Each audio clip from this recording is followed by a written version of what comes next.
Welcome to Future Prospects, guys.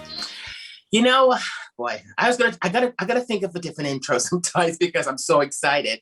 But I am delighted. How about that? I am delighted to have on this wonderful lady whose story came to me by a really good friend, Michelle Terrace. And I got to give a shout out to her. And this young lady is going to inspire you.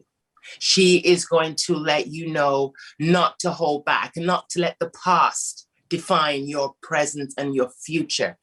And she's nodding her head. So with no further ado, I'd love to introduce to you Brookelyn Greig.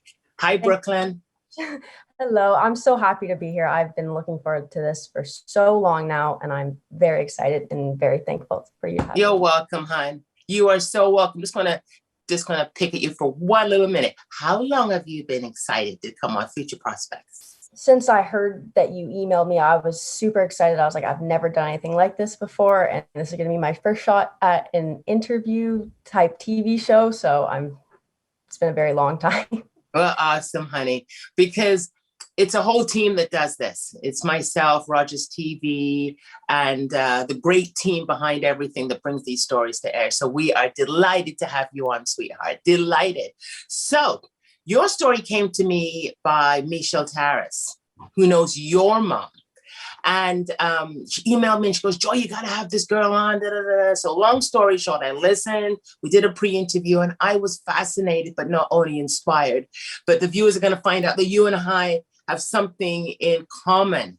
But we're going to leave that to the end of the show. But before we get into that, I'd love for you, pretty girl, to introduce yourself to our viewers and we'll take it from there. Awesome. So my name is Brookelyn, as you mentioned. I'm 18 years old and I attend the Moncton Flight College in Moncton, New Brunswick for Diploma in Aviation, which is basically a course to get all your licenses to become an airline pilot and to be able to work for a very large airline or wherever you want to be. And I grew up in Orangeville, Ontario, and yeah, that's about it. All right, my love. Now, when you were in high school, so when you graduated, did you always know what you wanted to do? I had a pretty good idea of what I wanted to do. I kind of wanted to experiment a little bit with other things. I was like, maybe I want to become a mechanic, maybe, an interior designer. It was all over the place. But around grade 11, grade 12 was when I really started to think, yeah, okay, being a pilot is probably going to be one of the best bets and the best jobs for me to do. All right, hon. Tell us a little bit about your family because you were so sweet enough to share some pictures with us. There's one that you have that you do like a dirt biking, like if I'm saying it right, like don't get me wrong, I rode a motorcycle, but I didn't do any enduros. But like cross whatever, it's got 100 words. Right. So sorry, what were you gonna say? No, you go ahead, honey. I was waiting for you. I didn't want to cut in. Sorry. Okay. So I have a younger brother named Jack. He's about 2 years younger than me. And we're all like a very family-oriented family, family vacations, going on trips, like just everything was always together. And so growing up, my mom and dad always wanted me to have an experience in literally everything. Like I'd start off with sports. I did horseback riding, swimming, baseball, softball, literally any sport you can name, just so that so that I could have a great experience of, I don't know what I'm trying to say. No, you do know what you're saying. You're doing great. They wanted to give you a chance of being introducing different things to you. Yes, being exposed to everything around me so I could know in the future what I liked, what I didn't like without, not having an experience. No, good for you. So what did you like out of all the things you tried? Can you share that with us? Because you're an outgoing person. So I just loved it when you were talking here for the pre-interview. My favorite things were definitely the things where I was getting like down and dirty and there was some like get your heart rate up kind of things. So soccer and horseback riding weren't really the best things for me, but I started getting into hockey and motocross later on in life. And that's really when things started to pick up and I was like, okay, yeah, I like the thrill of everything. I like how my heart rate's, through the roof. And so, yeah, that was basically my favorite thing. Wow. So were you in competitions when you did the motor race? Did you wait competition? When I was younger, I started off in ATVing and then I got to just dirt biking around like my friends' farms and just, up and down the street 100 times. And then one of my friends was like, you should really try racing. It's really fun. And I was like, well, I don't know about that. But my mom was like, you're not going to know if you like it until you try it. So I tried it. I fell in love with it. And I've been racing ever since then. Wow. So is that the sport that you stuck with? Because you mentioned some other ones. Was that the one that you really took to heart and did something with it? Yeah, that was the one that was like, okay, I want to put some effort into this. I want to, try and see if I can get anywhere with it. So yeah, that was my main one. Awesome, hon. Now, I know in the second segment, we're going to get into what you're doing right now with your flight school. All right. Correction here, Moncton Flight College. And I don't want to take up one with it. I want to go into two because you've got some great pictures that you provided. But when you were in school, I just want to go back here for a second. You graduated and did you graduate knowing that you were going to become go into flying? Because I know your dad's an airplane flying, right? Your dad flies a plane, right? Okay. So did you follow his footsteps? Did you talk about it previously? Like, how did that all happen? That he was the one who mainly was like, if this is what you want to do, I will do everything in my power to get you to where you want to be later on in life. So that in grade 12, I applied to many different colleges in Ontario and just this one out east. And I had to wait until like 2 months before I was going to come here to find out if I was going to get accepted. And I was like, if I don't get accepted here, I don't know what I'm going to do because this is all I want to do. Right. Yeah. Okay. So you weren't intimidated by anybody in what you wanted to do. And the reason why I say that is because the show is all about inspiration, challenges, going for what you want and going through the hurdles and believing in yourself. So when you talked about it with your dad, you graduated and you said, this is what you wanted to do. Was there any reason why you wanted to do what you wanted to do? What enticement, that's what I'm trying to say, that got you into it? The biggest thing was probably being a female in this industry because there's not many at all. Like the amount of times I've been on a plane and there's been 2 male pilots, I've never seen a female pilot. So that's always been a big thing for me since I was little was I want to be a female in that cockpit with, all the guys and showing them that I'm a girl and I can do what you're doing just as well. So that was a huge thing for me. Good for you. How did your mom feel when you had to leave home to go away? Because you're 18 years old. So when did you actually leave Orangeville to go to Moncton? Like what was the age group there? I left, it's going to be a year next month that I left Orangeville. So she did not enjoy that very much. There was a lot of tears when I got dropped off and just even packing at home. It's like, oh, my baby girl is growing up. And I was like, oh, this is really hurting me now. Cause like I'm leaving my entire childhood to move to a different province with different people that I don't know. So that was very hard for both of us and my entire family too. Holy cow. Did you have any fears in making that decision? I know we're going to cover more in two, but I just want to get to just the icing of it, and then we can get to the different layers. Yeah. Did you have any fears, hon? So young. Yeah, I had a lot of fears that I didn't really, want to tell anyone. But I had lots of fears thinking I would come here and, have no friends. I wouldn't like it. It just wouldn't be for me. Or I'd get so caught up in myself that I would just shut down and want to move back home and not know what to do with myself if being a pilot wasn't the right thing for me. So that was my biggest one for sure. Did you keep in contact with your dad, who's your mentor? I truly believe him being in the fields like you're doing right now. Oh, yes, definitely. Every single question, whether it was at 3:00 in the morning or at like 9 at night, he was always there to answer anything, especially when I was, starting out planning very long flights from one town to another. I had no idea what I was doing, but he was the one who walked me through everything, showed me how to use the special calculators that we have and what like routes to pick and what to avoid. So that was very, very helpful. Wow. Did you tell your friends? Because you left, like you must keep in touch with your friends in Orangeville a little bit, do you? Yeah. All right. So did you tell your friends what you were doing? What was their feedback? Originally, when I told them back in grade 9 or 10, it was kind of like, okay, yeah, like we all don't really know what we're doing, but we'll see where that goes in 4 years. And then in grade 12, when I told them that I got accepted, they were like kind of shocked that I was going to be a pilot. They're like, wow, okay, I guess you are capable of doing that. But they've been really great. I've been in touch with them like every single day since I've left. And I actually have my best friend coming to visit me tomorrow with her mom and my mom. So that's a really exciting few hours I have to wait for. So it's girls' time, honey. It is girls' time. The boys are going to be kicked out and it's girls' time only. Okay, I'm going to ask that question in segment 2. But I want to back up here for a second. So grade 9, it's 4 years of high school. So grade 9, you went in from, you went from grade 8 into grade 9. And from grade 9, 10, 11, 12, you knew that you wanted to be in the airlines. Yeah, it was always in the back of my head. I was like, this is probably what I'm going to end up doing. But yeah, just like the other things like mechanic, whatever, it was always kind of like, do you want to do it? Do you not want to do it? But being a pilot was always like in the back, like, yeah, this is probably what you're going to end up doing. Wow. When you spoke to your guidance counselor at school and you run that by them, when they said, okay, you're coming into grade 11, 12, your mouth's going to be here, got to get ready for post-secondary, and you run that by them. How was that? Do you remember back that way?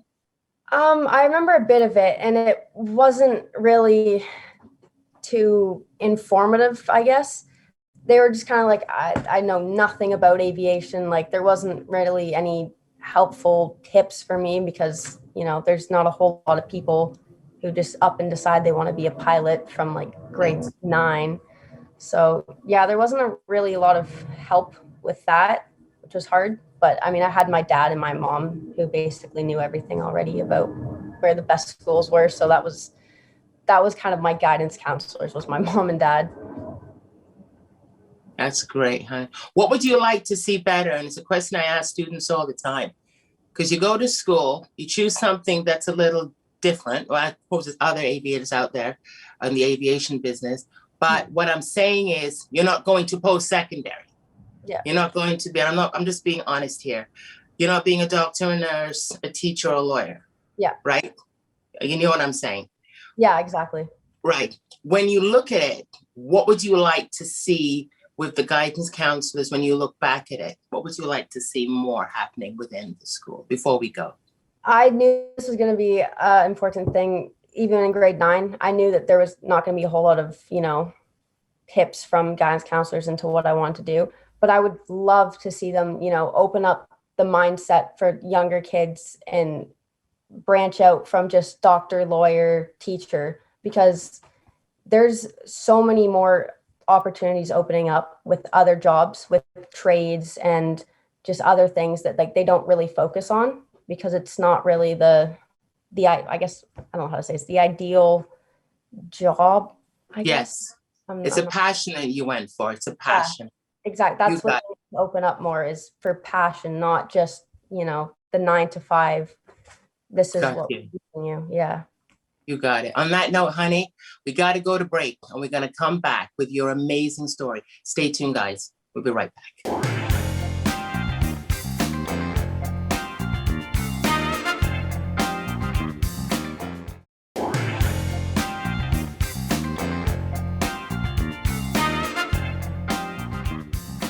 Welcome back to Future Prospects with Brookelyn Greig. Brookelyn, that was a phenomenal first segment.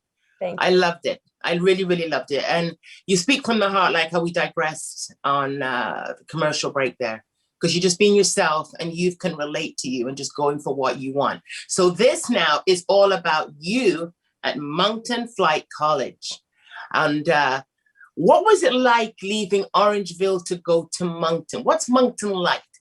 Because I know we got some pictures of some sunset. We've got some stuff there that we can share with the viewers. So just give us a picturesque explanation of what it's like. So Moncton itself is basically a super, super mini Toronto. It's like there's the city vibe, but everywhere around it is just all farmers' fields and, just the nicest of people around. It's got great views. it's not, the best views, but they're definitely beautiful to see from 4,000 feet up in the air. Wow. Yeah. Beautiful. Now, who took that picture of the sunset? My boyfriend actually took that one for me. We fly together all the time, so that was really nice of him to take that one for me. Oh, that's beautiful, hon. And then you've got a couple there with your instructors. What are your instructors? Are you allowed to mention their names, or would you rather not? Yeah. So my very first instructor, the one who took me up for my first flight, his name was Justin. He is a phenomenal instructor. And he eventually left this job as being an instructor to go on to a bigger job at PAL Airlines to become a first officer.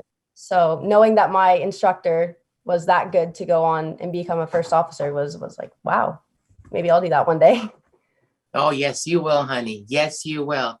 Now, tell us a little bit your first day when you were at Moncton Flight College. What was that like?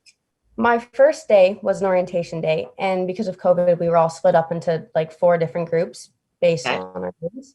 And walking in there for the first time, I was so nervous. I was like, who are these people? Am I going to become friends with them? Are they going to become, so close that I'm going to be visiting them soon enough at like home and stuff? But I was definitely a lot freaked out being there. But getting to know everyone during like the orientation was really easing for me. So. Right. And what's the studying like, becoming an airline pilot? Tell us. And in the beginning, when I was doing my private pilot license, studying for that was probably one of the hardest things I've ever done, because I'm learning about things that, the average person has no idea what any of these things mean. But I talked to people from previous classes, like 2020 classes and 2019 classes, and they helped me a lot with that and studying and giving me like tips for exams. So that really helped me. But it's hard. It's hard? Yeah. Yes, hon. Now I'm going to ask you something. Was maths, arithmetic, okay, saying British here, but was maths had to be very high in there for you to like marks wise from high school to get in? The math that they teach in high school is very different from what flying has to do with it. Okay. I haven't used anything from high school with like graphing, and I don't even remember what it is now because I haven't used it whatsoever. But it's basically just basic math, adding, subtracting, just very basic things that I've had to know, which is a big relief for me because I'm not the greatest person at math.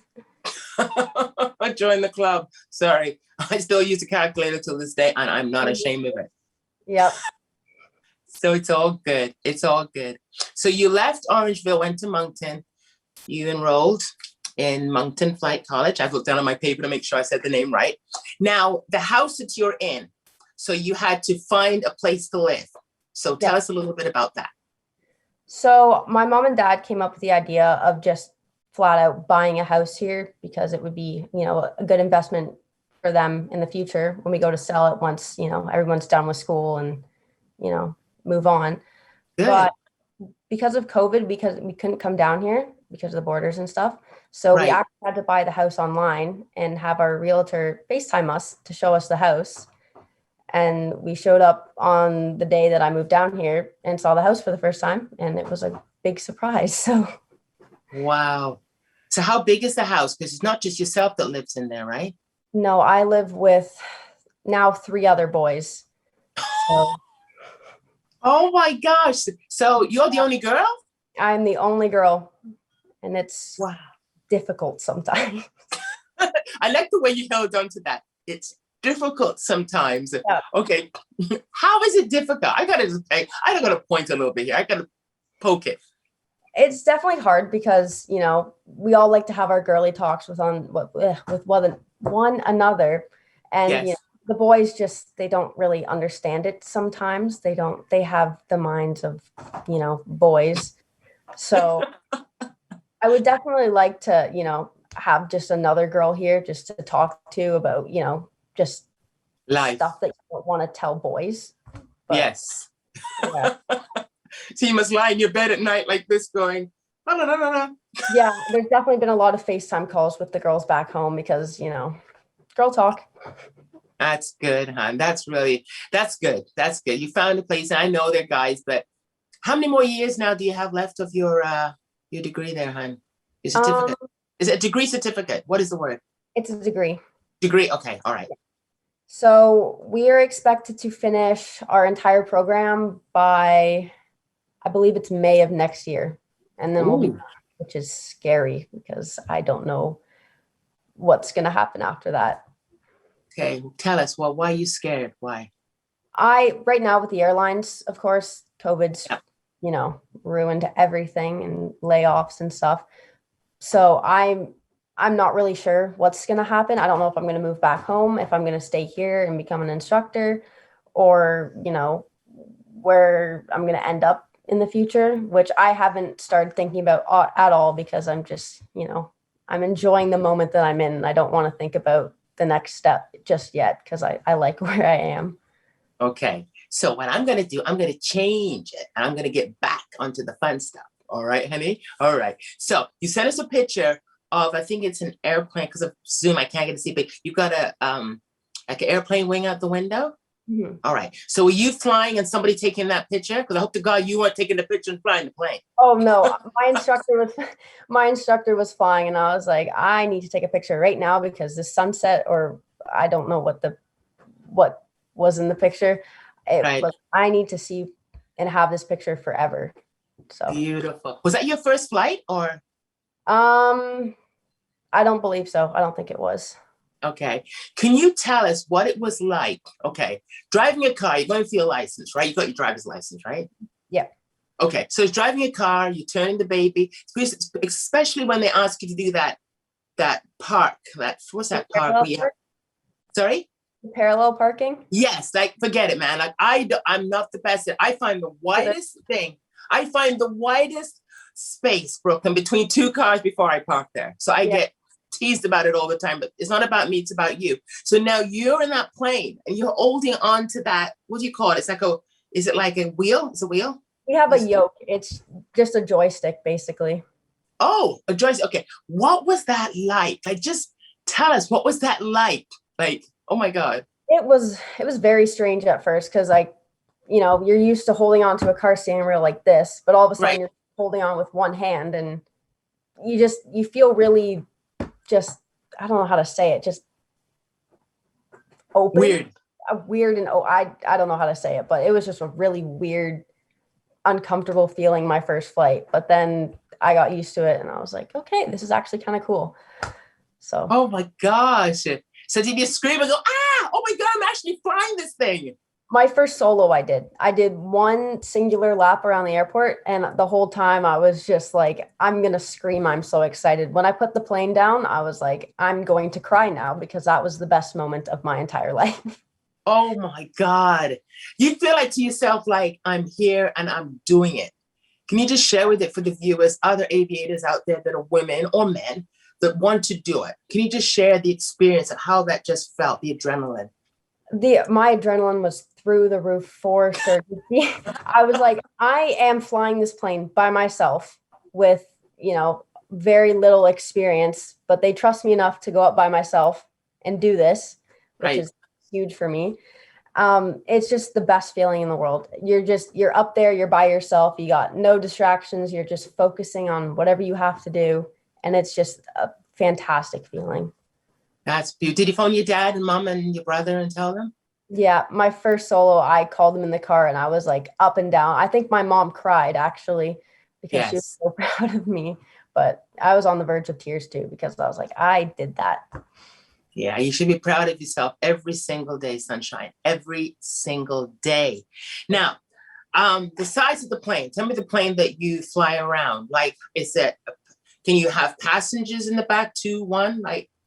I can have one passenger to the side of me, and it's only a two-seater. It's a single engine. It's a Diamond DA20 Eclipse, and it's very cool. All right. So I know we were talking in commercial break there. I hear now and understand that it is cold because you were elaborating on that. You were sharing with something with us. Can you share with the viewers? In the winter, it is so cold. It'll be 5 o'clock in the morning. The wind is blowing. There's snow everywhere. There's icicles hanging off from the wings of the plane. And you're out there in your jacket and you're just like, oh, come on, let this walk around be done faster. And you're just trying to struggle through it. But it gets a little better once you're in the plane and the heat's going. But I'm still in there with my jacket on, my hat on, just nuzzled up, holding on. It's cold. I don't like the cold at all. No, neither do I. I know it's not for me at all. But no, that's another subject. But I want you to share with the viewers here, and it just hit me for a second. What was I going to say? It's cold. You're on the plane. The walk around. You mentioned a walk around. What's the walk around? The walk around is like a pre-flight checklist, basically. Okay. And you do a full lap around the plane just to make sure that everything's fine. You check the fuel, the oil, all the engine gauges, make sure your lights are working, all the controls work fine. And basically just like a quick check to make sure that it's safe to fly and it won't just, you won't lose a wing halfway through your flight. Okay, do you see my... Sorry, go ahead. I don't think it would happen, but you never know. Now we had a conversation. You said, if I came out there with you 5 minutes, come on, Joy. And now you're telling me about losing a wing. All right. I'm already teasing I don't think it would happen. I think you'd have to go through some pretty bad weather or just something mysterious for that to just fall off. Oh my God. That's why I love you, because you're just so you. And it's just amazing. I want to ask you one quick thing or should I? I'm going to hold it to the next one. I'm going to hold it because I want to capture every single thing that you're saying, honey. This is amazing. Okay? Do you mind if we got to go to break? We'll be right back.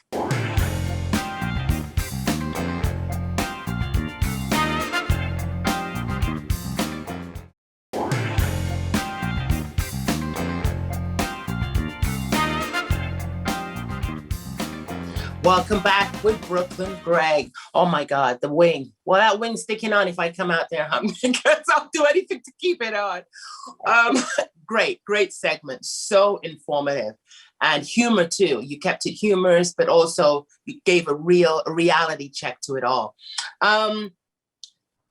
Being a pilot, and the word is it recreational? Is that what it is? It can be recreational or private pilot. I don't know. It's all kind of the same. All right, honey. Okay. I'm just learning as we speak here. One thing I wanted to ask you before we get into something that is really, really relevant to your story. When you do the walk around, do you do something like a de-ice? Like, do they de-ice the plane? Like in Moncton, like they must use some flame torches or something. Yeah, there's in the winter, before we go anywhere, we have to bring glycol with us. It's like an orange kind of liquidy thing. And we just spray it on the wings and any of the control surfaces that can affect lift.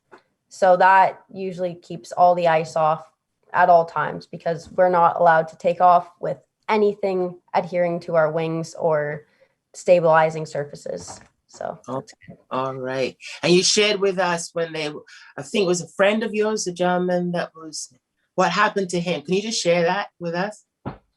So one of my friends went flying one day and they were just flying along. Everything was fine. And all of a sudden they just started hearing this weird rattling, shaking sound. And they were like, this is weird. So in the back of their mind, they already thought, okay, we're turning this thing around and we're going straight back to the airport. But in that span of thinking about that, the hub of the propeller cap just flew right back over the windscreen, and they were, I guess, hubless for the rest of the flight. So that would have been very nerve-wracking for them. Oh, okay, but can you still fly the plane without that piece of material to the plane? You can still fly it. It doesn't affect your engine in any way, but it's not great to do that. Holy cow. Gutsy, that's all I can say. Courageous youth, honestly. Amazing. Loving it.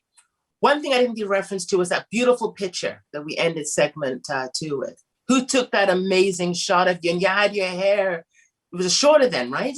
Yeah, it was a lot shorter. Yeah, who took that beautiful picture, my love? I took that picture, and it was before one of my first cross countries, my first solo cross country. And I was so excited. and I did my makeup all, and I was so ready to do it. And I sat in the plane and I was like, here we go. This is my first solo long flight to a different town or city. So I was like, I'm going to take a picture of myself. And that's by far one of my favorite pictures ever. I love it. We had to use that, baby, because there was somewhere I seen it. I think it was on your Instagram. I know somewhere that I'd seen it, and Instagram, and I loved it. I said, "Oh my God, look at that beautiful pilot! Look at that beautiful pilot! Gorgeous, gorgeous, gorgeous, gorgeous, awesome."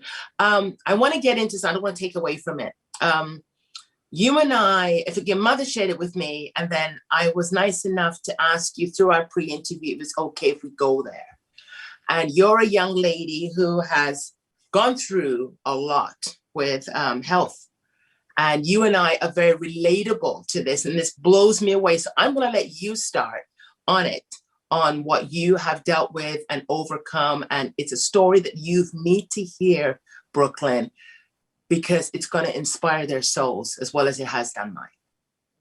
So in about 2017, 2018, I started gaining a lot of weight very quickly, to the point where I was like, okay, I have no idea what's going on because I have not changed a single thing about me. And it just kept piling on to the point where my mental health just plummeted. It just went down. So my mom was like, okay, we're going to sit down. We're going to figure out what's going on. And that was the start to a whole lot of doctor's appointments, a whole lot of therapy, and just a bunch of fun stuff that no teenager really wants to deal with. No. Okay. And who was the doctor? I got to give a shout out to them, because through the conversation, you and I went through the same issues. Now, mine was Cushing's, where it's something where your cortisol levels go right up. Yeah. And it's no matter what you do, right, Brookelyn, you could eat small, your body just keeps getting it won't stop. And it's terrifying for me because I already struggle with body issues to begin with. So having that and not being able to do anything about it just made it 1,000 times worse for me. But yeah, it was hard. It was hard. Now, you seen the same doctor. What's his name, Dr. Izat. Okay. Now, how did you find him? How did you and your mom find him to help you? Because now you look at you like, hello. Thank you. You're welcome. My mom, once this all started happening, being the mom she is, she jumped on Facebook and just joined every single group there was with the name weight gaining for no reason and all this stuff. So once she joined all those groups, they were all recommending Dr. Izat in Toronto to go to and see if he could do anything to help, resolve this issue, which he was able to, which was really, really good. Yes. Awesome, hon. Now, when you were going through it, how did you handle it? If you don't mind me asking, you can, because I know I asked you permission prior, being respectful, but I truly believe it's pertinent to your story, to what you have got now. Yeah. Like some people remain, but you started to blossom. So if you can share that, how you dealt with it mentally, friends, acceptance, school, everything. In the beginning, I didn't really notice it too much. I was like, okay, I'm just getting older, school, stress, whatever. So I didn't really bother me that much. But once it was prolonging and it stayed and everything I was doing wasn't helping, I just started going downhill. And then that's when my friends, I think, really started to notice that I was struggling a lot. So they were definitely my go-tos for everything I want to talk about. And my mom and dad, especially, my mom was there through everything. She was just my wall who I could just rant to, talk to, just everything. And she would always tell me everything happens for a reason.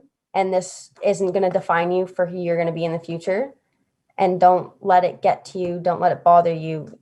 You can, this won't be you forever, because she knew that there was something there that wasn't right with my body and my health that was going on. So she just always reminded me that I wasn't going to be this sad and depressed forever. No, honey, no, not in the least. This is amazing. And when you found the help, I think, do you mind if I mention the other doctor that you and I both know? Yep. Dr. Gentili. Yes. So you went to Dr. Izat, who's an endocrinologist, and then you went to Dr. Gentili. So how did, when you met them and you started to get the help medically, how did you feel? Like, I at first was like, I was a bit skeptical. I was like, I don't know if this is gonna work. Like, I feel like nothing we're gonna do is gonna fix me at all. But my mom was like, this, you're gonna try this, and if this works, then we're gonna celebrate. And I was given a drug called Ozempic, and it was just an injection into my arm every week. And the first week was not great at all. I was throwing up constantly, and I just felt like I'd been hit by a bus. But then a few weeks went by and I started seeing, the weight come off, and my mood for some reason just went completely up, and I was the happiest person ever. My mom she cries a lot, but she was crying. Moms do. She was crying because she was so happy that I found something that was helping me, and she saw like her baby girl come back to who she was before everything happened. Wow. When you look back at that now, because you left me with some quotes and you roll them through when you were talking there, do not give your past the power to define you. You said a lot of these, like you get, this is one that helped you through it. Why did you share that with me? That one's a big one for me. A few years ago, I was just like, on Pinterest scrolling through just random pictures. And I just saw this one picture and it had that quote on it. And it really stuck to me, because what happens in the past is in the past. You can't change it, but you can change what happens in the future, and you can make yourself a better person. You can strive for better things, and overall you can just become a better person. So that's what really stuck to me the most. Beautiful, sweetheart. Everything happens for a reason. Now, you said it through your conversation, but I want to bring it out and brand it, because a lot of youth have either gone through something medically, with themselves, or just mental health, or just dealing with life and can't grasp it, especially with COVID right now. But I want to brand this. Everything happens for a reason. So when you look back at what you've gone through, now you're flying a plane. Why did you want to share that quote with us, honey? That is my favorite quote ever. It's every time I think of myself, I just, I don't know why I think of this quote, but everything happens for a reason. It doesn't matter what it is, but with that, what am I trying to say? With that happening, you can look back on it and say, this happened to me because you don't know why, but it's made you a stronger person in the future, and you can build off of it, and you can reflect on it and do anything you want with that, I guess. You're doing it right, honey. You're perfect. You're perfect. You don't have to apologize on future prospects. You are doing awesome. Don't count the days, make the days count. How? Oh, that's also one of my favorite quotes, just because I used to look forward to a lot of things in the future, and I would kind of forget about what was happening in the present, and I would kind of just kind of skim by everything, but I was missing like important things with my friends and stuff, just because I was more focused on the future rather than living in the present. So don't count the days, make the days count. Just forget about the future for a little bit and just realize what you have and just appreciate it, and, make every day count like it's your last day. Live like there's no tomorrow. What makes you so bold, sweetheart? Like, we got 45 seconds here, but I got to ask you this. And people say, Joy, you ask the same question. Well, the reason why I ask you, because we need to brand it. We need to brand some positivity in this world, especially with you, who are today's future. So go for it. Oh, I don't know. I got to give a lot of credit to my mom and dad for the way that they raised me and how I was brought up. It was just always be yourself. Never let anyone tell you what you can and can't do. Just if you want to do something, you make that happen, no matter what you have to do, no matter what happens. and just don't let people influence you based on the choices that you make. I guess I don't know if I put that right, but oh no, you stop saying that. You're doing it awesome. And that's not the end of the show, folks, because we're coming right back. That wasn't a wrap up. We'll be right back, guys, with Brookelyn Greig. Love you, girl. Awesome.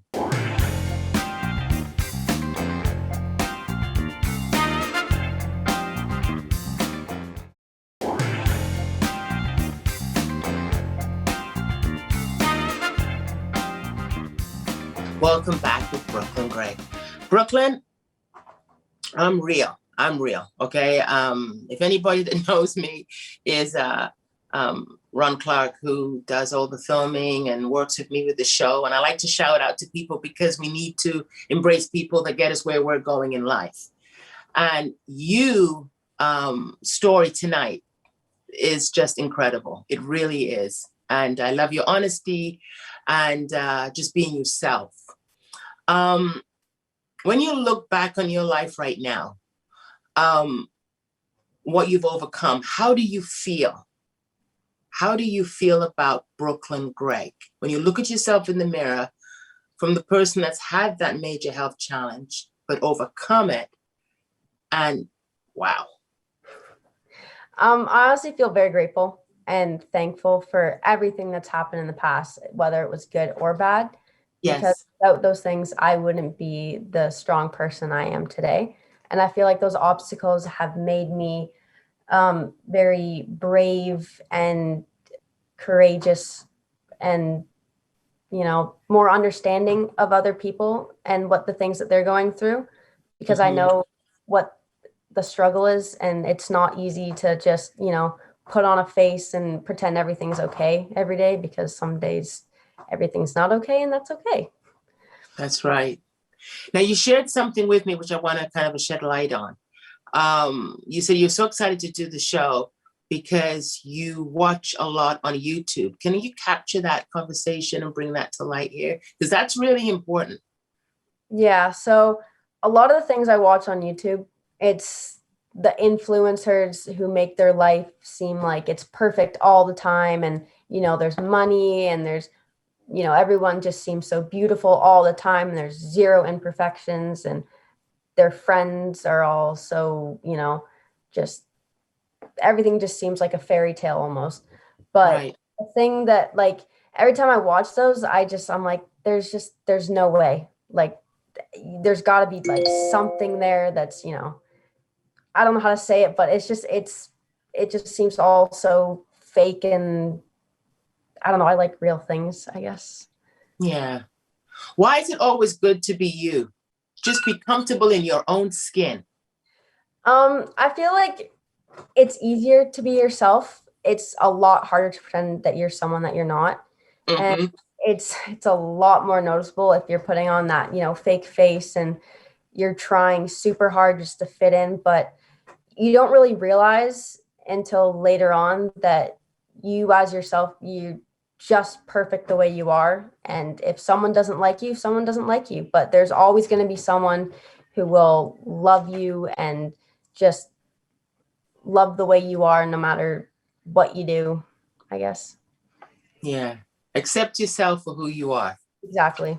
Right. And going for what you love. Who's your biggest cheerleaders? I know, Joy, you've asked me that, but I'm going to ask it again. But when you were going through your stuff or just in stuff, who's your rock? Who is your rock that you could go to and talk to? My mom, 100%, my biggest fan, always my person in my corner with, the little palm. I was going, go Brooklyn. But yeah, and my dad too. I don't give my dad enough credit, but he's always there for me no matter what. That's awesome, hon. Now, you are not only a wonderful pilot, a wonderful speaker,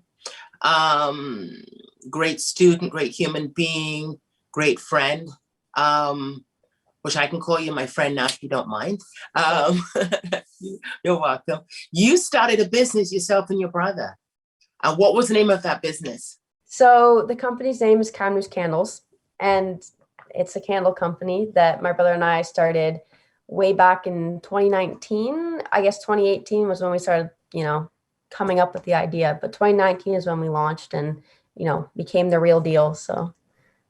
Wow. Okay, so why a candle company? I know there's a lot more behind it, more than like why a candle company? Like, okay, what age did you start this? I was in about grade 10 or 11, so I was about 15 or 16. I don't know why we picked candles. I think my mom actually came up with it, saying, everyone loves candles. Who doesn't like to burn a candle on a nice fall day? So why don't we Mm-hmm. burn True. candles? And they were easy enough to make that wasn't going to require like people in other countries, trying to coordinate with them. It was just something that we could like hand make ourselves without Right. worry.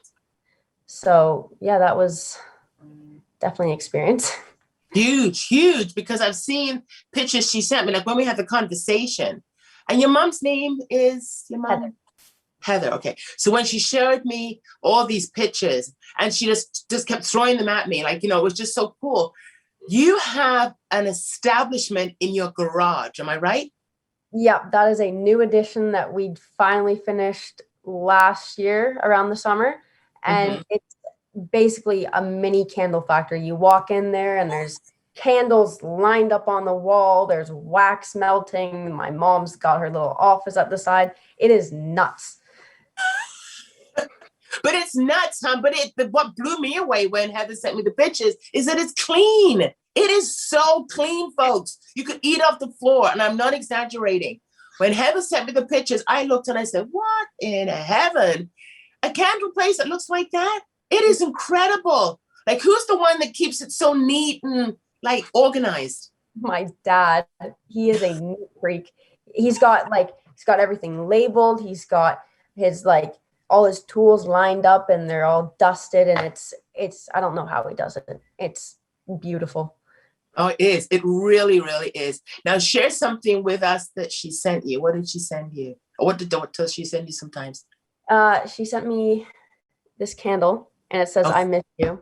And I got it in a box along with some stuff that she sent from home once I moved out here. So this was definitely I've had this since like September and I'm like almost finished burning it now. So wow. Now, there's different scents with the candles, or scents, or is it sayings? Educate me here.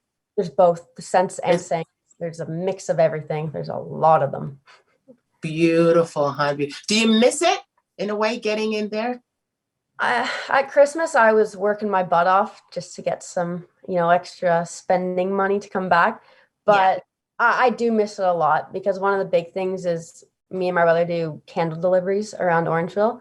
So Yes. it's nice for us to just hop in the car and just drive around. And usually we'll get food on the way or ice cream and just we'll make it like a fun little trip around town, even though we've done it a million times before. But it's nice just to spend time with him and have some sibling time.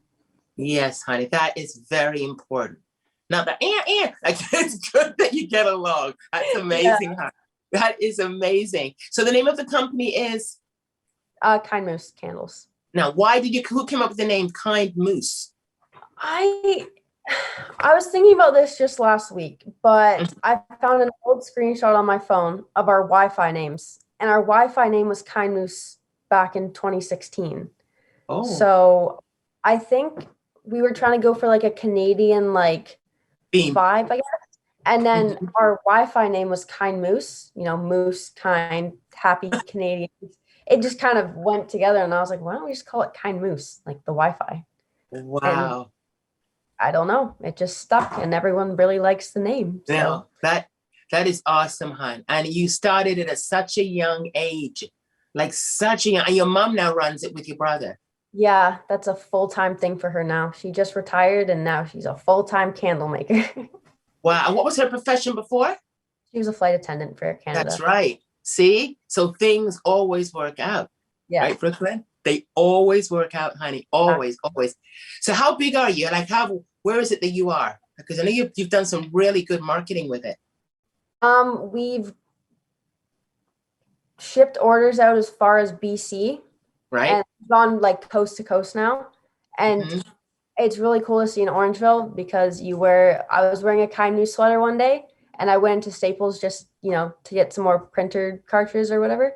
Right. And the lady checking me out was like, is that a Kind Moose sweater? Like, are you the candle people? And I was like, whoa, what? And she's like, I love your candles so much. They're amazing. And I was like, I feel like a celebrity almost, like for candles. It was really cool. Well, you are a celebrity, honey. You are. You're a celebrity in your own rights.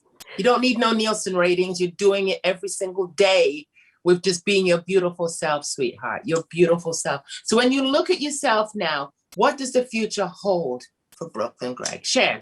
This is your time to talk about what you want to talk about. Right now, what I see in the future is very bright. I'm just so thankful for everything that's happened so far, and I can just see great things happening in the future.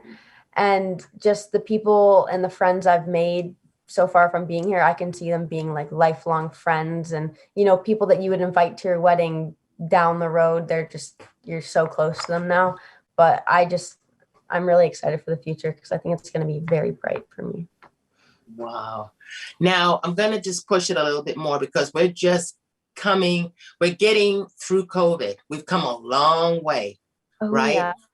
A long way. How do I say this? For you to say that is very important for viewers to hear, because they say, well, I don't know. Just in case it comes back again. And I've lost this and I've lost that and I've lost my job. And don't get me wrong. I respect them for how they feel. But for you to say that, why are you so hopeful for the future? Really fast before I let you go, honey. I think that, a lot of things are going to change. And if you're just looking at the future, very negatively and, nothing's going to change and I don't know what's going to happen, then, you're always going to be stuck in that mindset and you're not going to, push yourself to break past those barriers.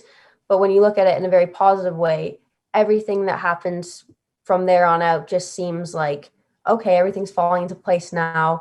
And, this is happening for a reason. So, yeah. You're the best, honey. I'm going to say from my heart, thank you for coming on. I am so glad you answered my email. Thank you very much for sending me that email because I'm just so happy to be here. Oh, you're a sweetheart, honey. Give me the heart. I'm going to do it. Sometimes I think about who's doing a heart. Which one doing a heart for? But is that right? How do you do it? Right? Okay. Love you, honey. Thank you so much. Thank you so much for having me. It's been amazing. You're welcome, honey. Bye, sweetie. Bye.